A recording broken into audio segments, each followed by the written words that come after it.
Je pense qu'aujourd'hui, avec les changements climatiques qui se traduisent aussi en inégalités, avec l'explosion des surrichesses, de la pauvreté et de la précarité en même temps, je pense que l'on a rompu avec les équilibres raisonnables que l'on avait pu constituer après-guerre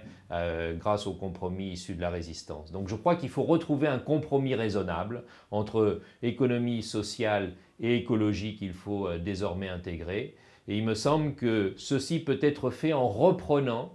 ce qui a été le souci constant de la gauche, c'est-à-dire le souci de la lutte pour l'égalité. C'est-à-dire qu'il ne s'agit pas simplement de combattre la pauvreté, de combattre les conséquences de l'ordre établi, il s'agit d'aller à la racine des problèmes et de voir comment est-ce qu'il est possible de lutter pour l'égalité et de faire que cette égalité soit de plus en plus diffusée dans l'ensemble du monde. Et on voit aujourd'hui aussi une renaissance de mouvements qui se revendiquent des droits humains, des droits sociaux, des droits culturels